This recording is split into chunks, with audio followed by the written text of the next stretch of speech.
Welcome to Hope on Fire, relevant talk radio for young adults. Whether you're 25 or 45, there's bound to be a discussion that you care about. Our mission is to share practical ways to find God in your everyday life. And now today's host, Chris Lang. Today it's estimated that more than 110 million Christians attend house churches worldwide, including some 5 million in the United States. Recently, the first Global House Church Movement Summit, that's a load of words, Global House Church Movement Summit, convened with nearly 200 delegates from 37 nations. A report from India stated that 300,000 people were baptized in a single day as a result of just one network of house churches in that country. Some people call them house churches. Some call them organic churches or simple churches. They are rapidly multiplying simple communities of believers, meeting in homes, offices, campuses, wherever God is moving. This is the pattern common to many parts of the globe, and now is becoming more and more common in the U.S. as well. Hi, I'm Chris Lang, and today's topic is part 2 of a 2-part series called Small Groups Competing for Souls. My guests are Milton Adams and Darren Yates. Milton and his wife Brenda are founders and directors of SimpleChurchAtHome.com network. Darren and his wife Lori are Simple Church planters and training to become coaches for the Global Simple Church Network. Welcome to our program today, Darren and Milton. Thank you, Chris. Great to have you here. Glad to be here. So, I was fascinated. I knew nothing about house churches before, the Lord led me to your Facebook page. And it was the Simple Church at Home Facebook page to connect with people out in the world and linking to your website. And I was just stricken by this idea of simple church and knew nothing about it. And so the Lord impressed me to invite you onto the program. And then suddenly it was sort of part of this whole concept of a small group ministry. And it was just interesting that these two sort of developed a perfect storm, as it were, to talk about this. What's the difference between a small group ministry that we talked about in part 1 and a simple church or a house church? Well, to give a real practical answer, a small group meets during often the week and then goes to often like a weekend service that's a much bigger group. And so that's typically your small group with a regular church. Where house church, or what we've often called simple church, it becomes the church instead of having a 2-part program. It is the essence. And so I've kind of gone back to Scripture and just said, okay, Bible, what is the church? Is it a who or a what? And driven out of that study and learning that the church, it's the people of God, has begun to reshape my whole concept of what is the church. So some people might be listening and they go, oh, that's a church plant movement. Is it like church planting? What's different between simple church and church plants? Darren? Well, with simple church, the important aspect is that it's lay-led. You don't have to be a paid professional. I myself am a business owner. I've been a dental hygienist, and I just had a need, a spiritual need to grow and to share Jesus with others. And I met with Milton and discussed a simple church, and it just led the way to me not being a pastor, to leading out and guiding relational Bible studies and meeting with others in a home. So you said you used the word relational. So it's not like a small group where you might be teaching doctrines or teaching scripture. Is it more missionary movement for non-believers? It is much more a frontier mission, where you take and you're creating an environment. Church typically says, come to us. Okay. And house church is saying, let's take the essence of a relationship with God, let's take it to the people. I mean, you look at the facts in Christianity, the American Church Crisis, which is a webpage by Dave Olson, and he says that this year it's estimated, I think it's 17.1% of the American population will be in church on a given weekend. Okay. That means, Chris, there's huge amounts of people who are very interested in God and spiritual things, but they won't walk into the buildings. And so it's a case of saying, how do we ask missionary questions to recapture a missionary-minded movement that is about going and making disciples? So somebody thinks, if they're from the West, maybe they're in England, maybe they're in Europe, maybe they're in the U.S. listening, and they're like, well, missionaries, they go to Africa, they go to Asia, they go to somewhere else, not in my country. What do you say to them? What do I say is America now, they are saying, is the third largest recipient of missionaries from other countries. America is the mission field now. Fascinating. That's fascinating. So it's all gone like this. So we're the dark continent now, are we? We are the dark continent. Wow. Yeah. Wow. Yeah. I saw a statistic that said that 1 million Americans will stop going to church each year. It didn't say which year, but it was just saying on average 1 million Americans stop going to church each year. That's a lot of people. I think part of that is that they're leaving a traditional setting where it's more consumer driven, and they want to get into a more participatory, relational, small group, intimate type of a relationship where they can grow with God. We know that when you have any type of small group Bible study, there's just a whole different dynamic than if you're sitting in a pew consuming whatever is happening from the front. And so I think this is where Simple Church really meets that need, that desire to grow spiritually with others rather than look in the back of somebody's head. Not that there's a knock against that, but that may be some of the reasons why people are leaving, and that's what we're finding. I saw, we know that mega churches are kind of the since the 1990s have become this huge, 2,000 plus member churches. I read from this study, from this global summit, that the report from North America said that mega churches are actually starting to dialogue with Simple Church networks like yours to, in different communities to try to reach out to their communities. I guess the question I would have for you is, are you starting to see established traditional churches reaching out and starting to implement some of these, the Simple Church concept?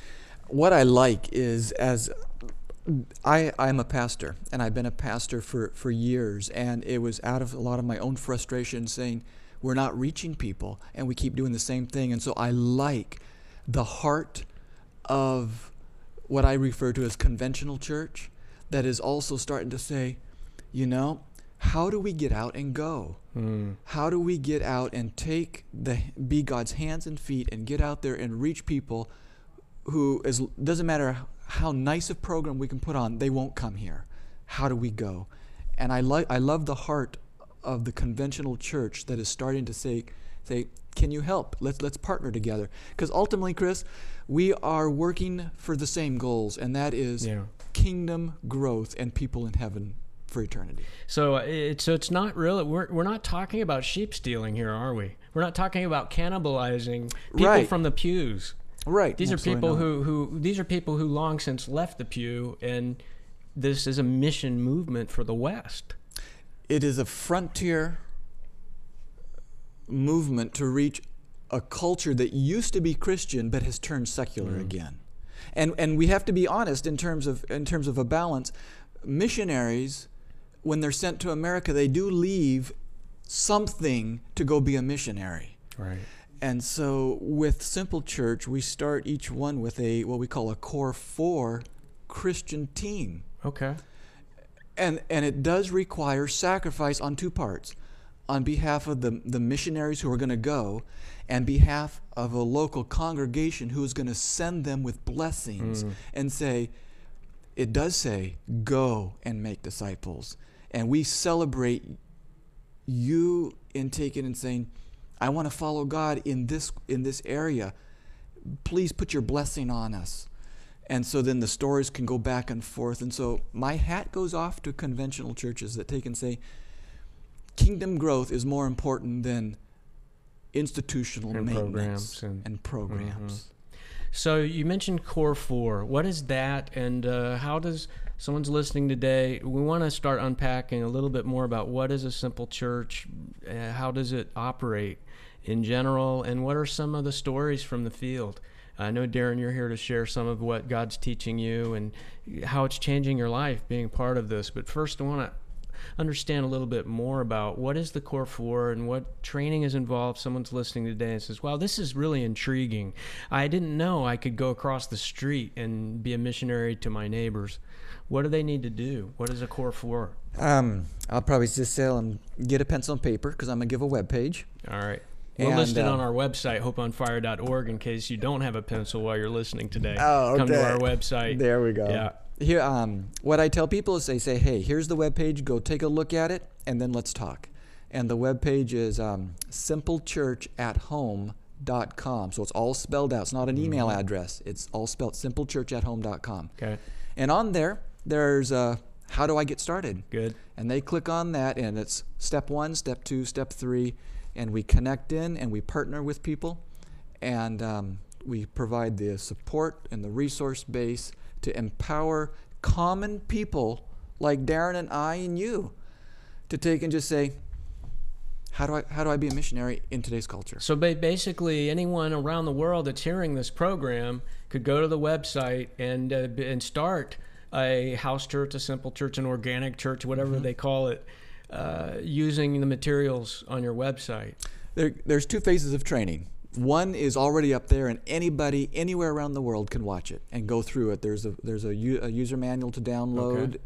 Then there's a phase 2 training, which links people into the network, and that's when we begin to dialogue. So they work on phase 1 together or individually. Then we link into phase 2, and the partnership is formed in terms of let's connect and work together. And man, there are people we're working with in Europe, Western Europe, Australia, New Zealand, UK, number of places that are actively pursuing and developing a simple church. How many groups are active currently in the network? We've been going for just over a year and a half now. Darren and I and our wives started year and a half ago. With our 2 families, and about 9 months later, we had about 50 people in our homes, which was too much. And so we multiplied out, and we now have, I think there are 5 groups that are officially up and going. There's one starting this coming weekend. There's another one starting next month. So we're in the early stages of developing this and people learning about it. This is very interesting. I hope you all will stay with us. We will continue on this discussion about Simple Church right after this break. You're listening to Hope on Fire, relevant talk radio for young adults.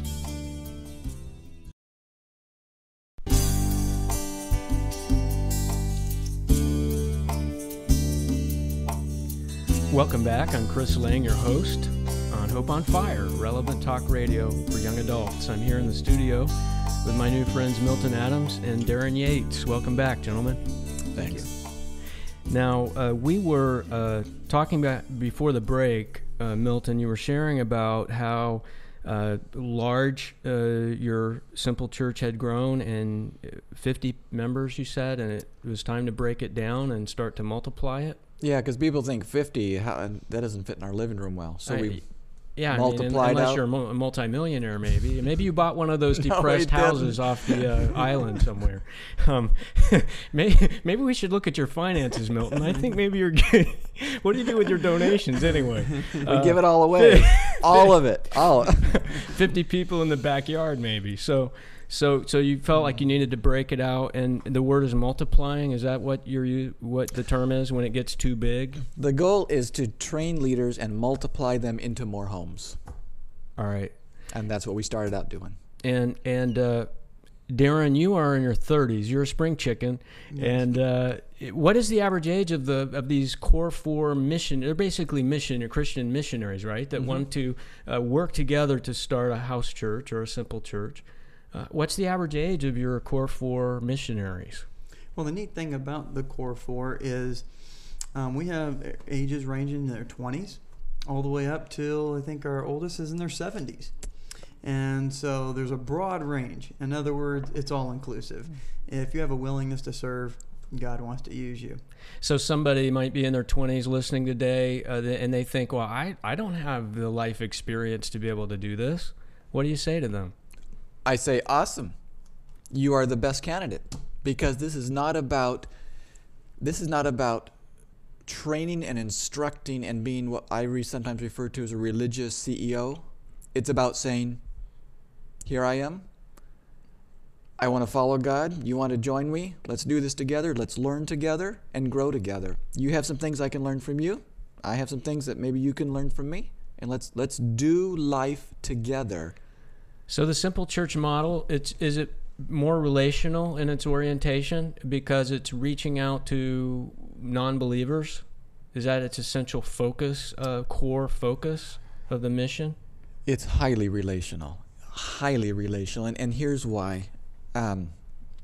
Christ's whole method was a relational method. He connected in with individuals. In our culture today, people don't trust the government. People don't trust institutional church settings, and many generations, the younger generations, are hesitant about even marriage commitments. And so the relationship base allows trust to reform, and it takes, in today's culture, it takes a long time for that to happen. So it's highly relational. So how did it happen for you, Darren? How did you connect with Milton, and how did you get involved in becoming part of Simple Church at home? Well, it was kind of an unlikely scenario because I had been established in the same church since I was 2 years old, and here I was 36 years old, and so I'd been in the same church for about 34 years. So you didn't have any pastoral background? No pastoral background. What your professional background is what? I was a dental hygienist. Okay. I'd served in the military and several other areas of business. Okay. And the Lord tapped me on the shoulder. And at first I wasn't sure where he was leading, but I heard about Simple Church. And I was a leader in the church, and there was some interest in the church, and so in a protective way I wanted to find out more. I was a leader. I wanted to make sure that whoever was bringing the concept had pure intentions. Yeah. And so you were like the bouncer at the door. He was. Something like that. Okay. And gotcha. so protecting the sheep. In the beginning, it was purely protective mode. All right. And so I checked out the seminar that Milton was holding, and the minute I heard the content, God said, "This is where I want you to be." So I went home to my wife and my children, who were very young at the time, and my wife too, of course, and told her, I think God is calling us to this ministry. And she was very, very supportive. We were both very active in the church, and my parents went there, my grandparents went there, so this was a big deal. But I said, I can't deny the calling of the Lord. I can't deny it. And we made the decision. The church was very, very supportive. In fact, the pastor himself called us up, had a special prayer, telling us how much the church would be supporting us through prayers, and that they... So you weren't kicked out the back door? We were not kicked out the back door. And right. In fact, they're still very, very supportive, and I still keep in touch with them. Wonderful. Such good friends. But God worked a mighty miracle. So you started reaching out to people in your community. What are some of the people that joined? How old were they?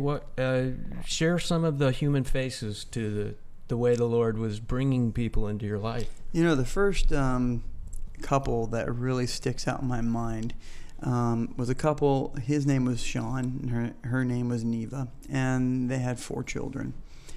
And when they came to us, it was a very interesting story because they had lost their kids because of drug use, and they had gone into the correctional facility and had finally gotten out, was trying to turn their life around. And the way they were going to be able to see their children was to come to Simple Church, because the person that was taking care of their kids was also coming to Simple Church. Really? And so the invitation... Was that kind of awkward for the person that was foster parenting? The foster parents encouraged this. They said, if you want to see your children, this would be a great way to see them, and what a better environment to turn your life around. These foster parents were missionaries in training to go start their own Simple Churches. So this was intentional, which they did. So yes. Foster parenting, maybe for them, before they started getting coached in Simple Church, that was sort of a ministry that they were doing as part of their lives? Their ministry was to keep families together, and there was 4 children. And their ministry was not to split up the 4 children, but to make sure they stayed together. All right, so they were in training under your tutelage together. You were training them, and then what happened? And through Bible studies and through a relationship that was built between not only the foster parent and the parents, but with our small group, supporting each other and praying for one another, not only did they go through the Bible studies and accept Christ into their lives, but miracle of all miracles, they got all 4 of their children back from the court system. Wow. And now those children have been doing Bible studies, and a couple of them have given their lives to the Lord and publicly been baptized with their parents in making that decision. So it was a high day. It's an awesome way to serve the Lord. These people were literally brands plucked from the fire, as we read in the book of Jude. And part of the beauty of the whole thing is that they take, and in the Simple Church environment, you catch being a missionary, because that's the only thing you know.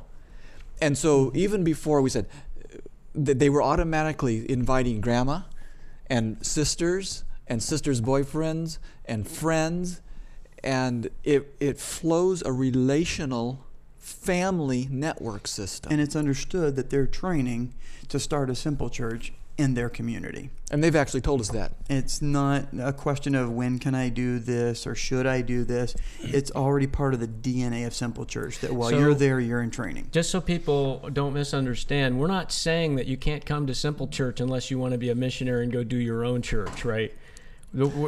Is that the prerequisite for becoming a member of your house church, Milton? That is I need to answer that very sensitively, okay? So to get right to the point here. We are cautious. Simple Church is not a place for people to say, "Oh, I didn't like the hard pew anyway. I want a soft couch." So it's not a social hangout for getting free carrots. It's not. It is for people whose heart is to say, "I want to take and reach people and see them in the kingdom forever," which is hard work. It's not I go do church. It is Simple Church is a way of life. It's a commitment. When we gather for our Simple Church, we start off at 10 o'clock in the morning, and people are wrapping up at 3 in the afternoon, and sometimes stay till 10 o'clock at night. It is a mission field. America is a mission field. And you're doing life together. And we're doing life together. The good, the bad, the all. It's no longer I look nice for a short amount of time and then go live life. So people don't come there with the impression that it's a pew replacement program. They're coming there with the impression that they're learning in order to replicate the process in their own.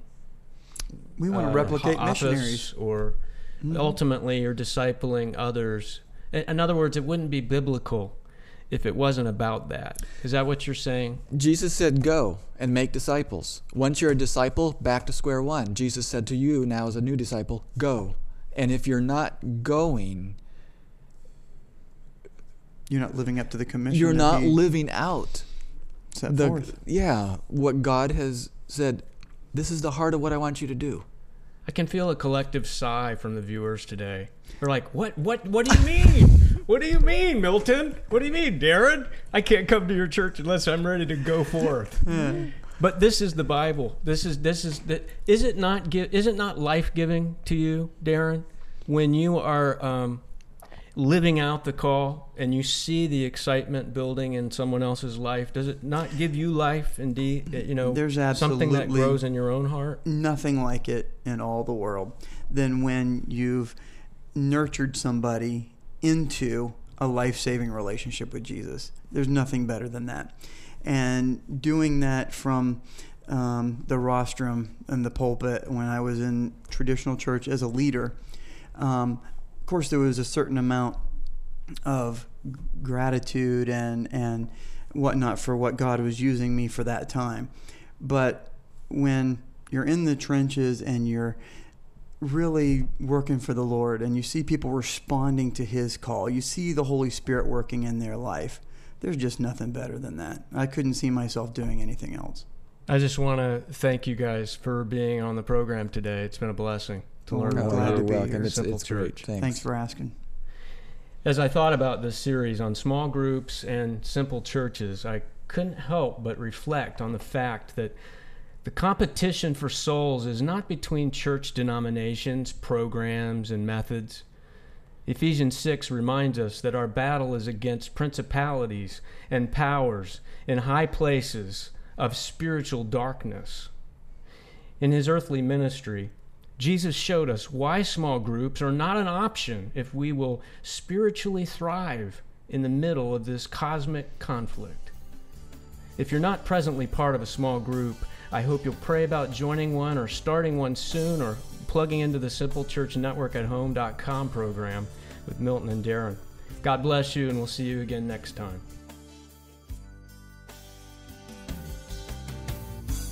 Hope on Fire is produced by Livestreams Media, a listener-supported ministry. To download a free copy of today's program or be a part of our social network, please visit our website at hopeonfire.org. You may also contact us by writing to Livestreams Media, P.O. Box 608513, Orlando, Florida 32860, or online at hopeonfire.org. Thank you so much for your letters and continued support. Until next time, may God set your hope on fire.